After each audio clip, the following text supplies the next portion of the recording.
আসসালামু আলাইকুম। এখন যে ঘরটা দেখতেছেন আপনারা, এটা হচ্ছে 60 খোপের একটা কবুতর ঘর বানানো হচ্ছে এখনো। খোপের ভিতরে হয়তো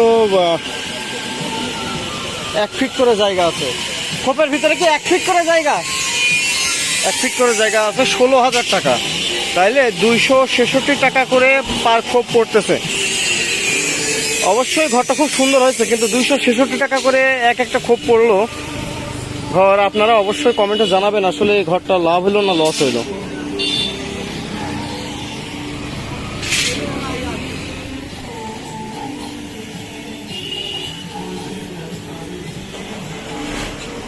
এই যে দেখতেই পাচ্ছেন, জি জি কবুতরের ঘর।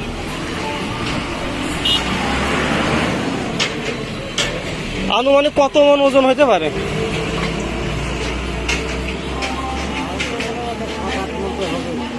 এখানে 7-8 মনের, তার বেশি ছাড়া কম না মনে হয়।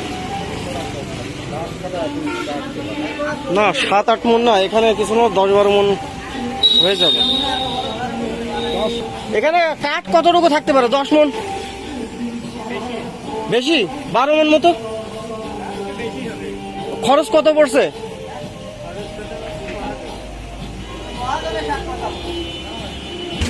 আসসালামু আলাইকুম। আনুমানিক কত মন কাঠ আছে এখানে? না মনে না, কিন্তু তারপর একটা অনুমান। ও আচ্ছা আচ্ছা, সবই কি 1 ইঞ্চির তক্তা দিয়ে বানানো নাকি হাফ ইঞ্চি? তাও তো মনে হয় আমার অনুমান 13-14 মনের উপরে হবে। কত খরচ পড়লো এটাই? 16,000 টাকা।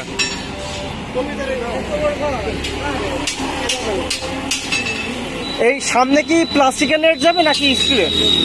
প্লাস্টিকের। অনেক বড় ঘর, অনেক বড় ঘর। খরচও পড়ছে, ঘর টিনের চাল যাবে। আচ্ছা, দোতলা হবে। খরচ যেমন হয়েছে, সুন্দরও অনেক ভালো হয়েছে।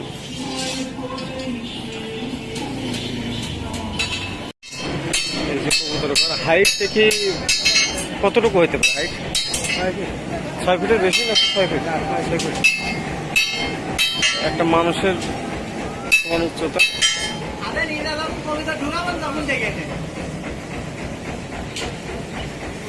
কি বলে আপনার, কি হয়, ভাসতে হয় না কি হয়? ভাসতে।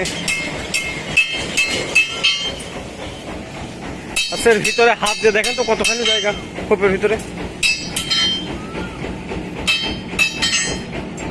হ্যাঁ 1 ফিট। 1 ফিট, তাই তো? 1 ফিট 12 ইঞ্চি বাই 12 ইঞ্চি। ঘর আজকে কমপ্লিট হয়ে গেল। 60 খোপের ঘর, অনেক বড়। এর উপরে আরো চাল যাবে। সিস্টেম হচ্ছে এরকম।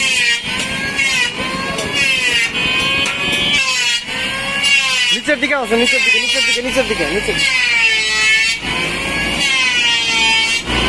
এটা হচ্ছে ইচ্ছা করলে মানুষের ভিতরে ঢুকে যেতে পারবে।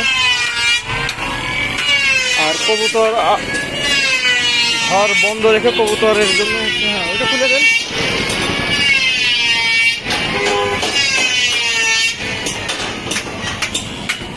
শুধু এটা খোলা রেখেও কবুতর ভিতরে ঢুকতে পারবে। সিস্টেম ভালো, কিন্তু ভালো আছে।